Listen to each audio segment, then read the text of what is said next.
seda saab kuidagi veits lõdvemaks seda alumist rihma. Marti, sul on liiga suur pea. Tarkust täis. Martil ei lähe lihtsalt mitte ükski asi pähe. Mõtles, tegelikult on suht lahjalt, ma ei tea. See tõmbab ta nina sõrmed veits üles, siis ta on nagu... Eliisel oleks pidanud laste osakonnast tõstma. Õhtulehe noorteportaal on tulnud Narva, kus kehastume täna kiirreageerijateks. Järgnevate minutite jooksul murrame maha uksi, vabastame pantvange ja uurime, millist elustiili see salapärane amet päriselt nõuab. Mis siis on nagu siuke nagu kiirreageerija töö? Kuidas ta näiteks erineb politseist? Kiirreageerija on siis politseist erineb ta nii-öelda väljaõppe ja võimekuse poole pealt.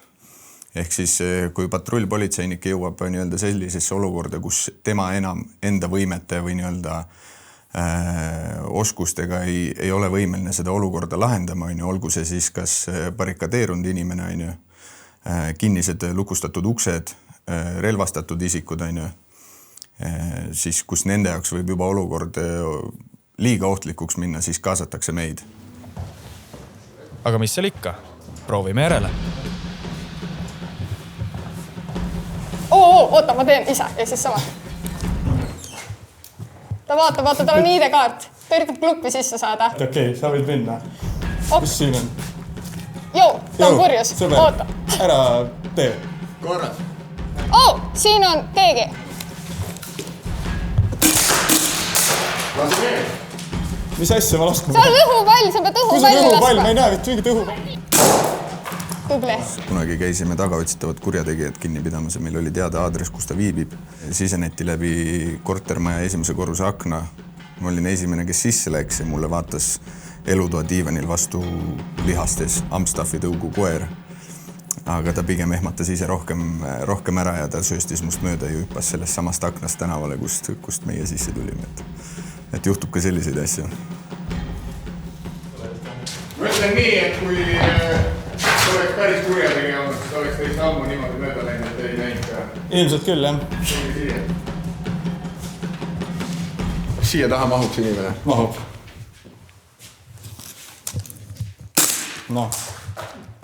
See oli jumalast nagu keeruline selles mõttes, et ma ei saanud aru, et seal näiteks, et see oli üldse nagu õhupall. Ja siis oli nagu... Jah, selles mõttes see ongi trilli mõttes, ongi natuke teistsugune asi, kus sa pead neid detaile nagu märkama. See nagu oligi eesmärk. Ilmselgelt inimest oleks nagu ilusti kohe ära märkanud. Aga ilmselt ta oleks mind enne lasknud. No selles mõttes mõtetel oli hea. Tahtsite kohe plaani nagu paika panna, et see on väga nagu ideaalne, peabki niimoodi olema. Ma olen endast natuke pettunud, ma oleks nagu endast rohkem oodanud ausalt öeldes, aga see on nagu... Kuidagi nagu nagu neid mõtteid on nagu nii palju, et mida kõike peaks jälgima ja siis lõpuks on see, et sa ei mõtle mitte midagi. Nii, tal on käed. No mina koha peale keskkooli läksin Sisekaitseakadeemiasse. Siis 2 aastat ma töötasin Tallinnas patrullis, Ide-Harju politseijaoskonnas, aga siis ma koolis juba teadsin, et ma tahan kiiretusse tulla. Sest kui kooli tuled enne esimest praktikat, siis kõik kadeetid tulevad Rakvere seda politseimuuseumisse ja siis siin tulevad ka nii-öelda kiirreageerijad, siis meie, kes nagu tutvustab enda varustust, enda tööd ja siis kui ma kuulasin seda, sain kõik seda varustust selga prøvida, siis ma teadsin, et see on see koht, kuhu ma tahan kunagi sattuda. Ja nagu ma rääkisin, see on parim otsus, mis ma olen kunagi teinud. Väga äge, see on väga äge. Kui suur teil see drooni väljaõppe või kui palju te keskendute sellele? Kas praegu on kuidagi viisi suurenenud ka see? See sõltub sündmusest. Siis meil on suured droonid, mis nagu saab mastikul kasutada ja näiteks kui mingi metsas eksinud inimene või ongi mingi kurjategija paneb metsa jooksu näiteks, siis meil on suur droon, millega me saame nii-öelda termokaameraga tuvastada võib-olla tema asukohta. Ja siis meil on väiksed droonid, need FPV-droonid, kus sa paned nagu prillid ette lendad, siis need me kasutame näiteks, kui on vaja korterit vaadata. Et kui näiteks selline sündmus oleks, näiteks me teame, et inimene on kuskil selle korteris, et selle asemel, et inimest sinna saata, kes nii-öelda saab võib-olla vigastada, siis me saame seda drooni sinna saata. Ja siis see droon ka võtab seda nii-öelda kurjategija tähelepanu ka enda peale, et see on meie jaoks ka nagu soodne moment. Et nii-öelda minna võib-olla sisse ja teha seda, mis me peame tegema. Kas püstel on teil nii kogu aeg? Selles mõttes vaata, et kui sa oled ikkagi tööl, siis see varustus on sul valmis, sest sa ei tea, millal sa pead reageerima. Et kui praegu kõne tuleb, selles mõttes me läheme. Vahet ole, kas sa oled trennis, sa magad või ükskõik, mida sa teed. Et nagu meie eripära on see, et kui meile helistatakse, siis me peame minema.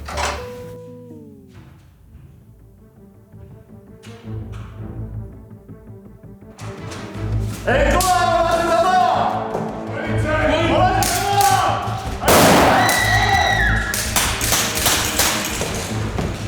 Tule siia poole!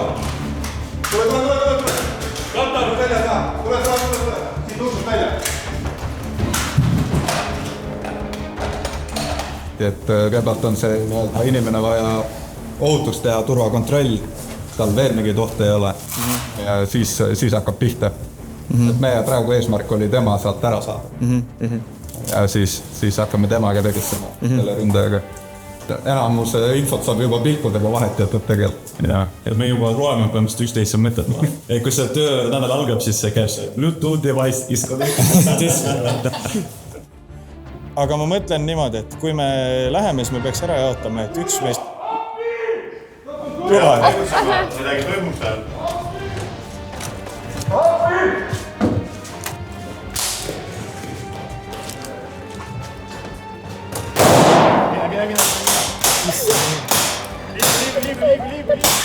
Mul ei hakka tööle see. Mul ei hakanud see tööle.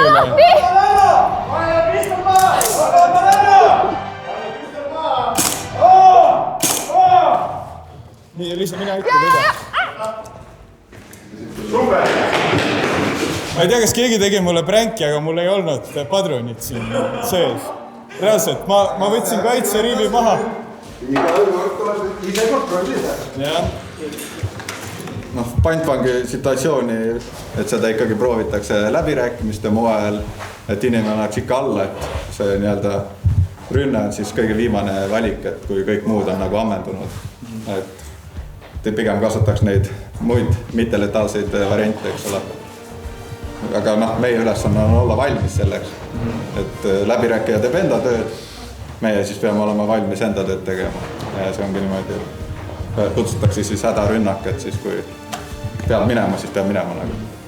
Kui ma just tulin võib-olla tööle, siis oli natukene selline adrekas sees kogu aeg, et lähed kuskile teadmatuse. Aga mida rohkem sa nagu töötled, seda rohkem sul nagu seda kogemust ja siis seda rahulikum sa oled. Sa ikkagi hakkad nagu rohkem nagu mõtlema, tasakaalustama ennast, et järgmine samm, mis ma edasi nüüd teen, mis mu meeskond teeb, siis läbi kogemuse nagu see tõmbab nagu tasapisi alla.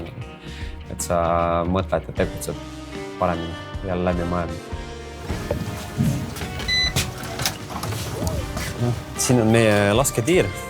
Siin me käime laskmas trenni tegemas, et meil on võimal püstitada siia väikse nagu korteri moodi asja, et paneme need seinad püsti, siis saame treenida breachimist, ukse maha võtmist. Kuidas kiirreageerimisüksuses see karjääriredelil liikumine käib? Selles mõttes sa alustad kiirreageerijast, see on kõige baasmiinimum. Pärast sul on võimalus saada näiteks instruktoriks, et kui sul kogemus ja väljaõpe on juba olemas, sa saad panustada ka teiste väljaõppesse. Siis on grupijuht, on see järgmine samm, talitusjuht, büroojuht, aga samas nagu politseis on nagu sadu töid, kus sa saad minna nagu. Meil on inimesed, kes on nagu meedikud, droonioperaatorid on eraldi breacherid, need, kes uksed avavad. Uks on kinni, on vaja korterist sisse saada. Siis on snaiprid.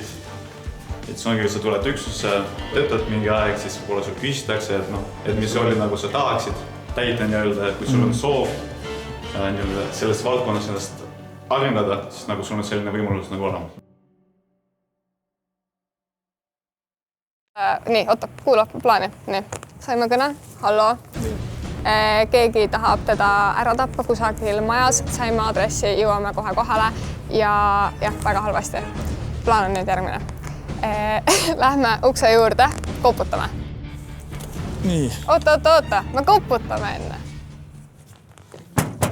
Palun avage! Keegi ei ava. Ei avata.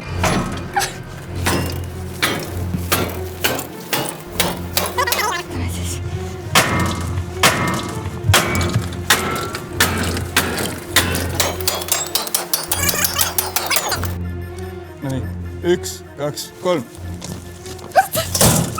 Äge, lähme. Abi! Siit. Seis. Käed nästavale, pane maha. Pane maha. Kas ta on elus? Ta on surnud. Täitsa surnud või? Maha! Pikali! Pikali. Käerauad. Pane käerauad. Mul on relv, ma ei saa. Oota, ma olen näinud katakas seda. Jah, täitsa surnud. Meil on kiirabi vaja. Vist või laibakotti.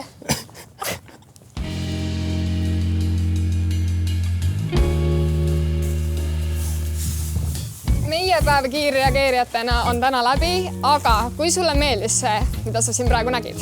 Siis tule Narva ja hakka kiirreageerijaks.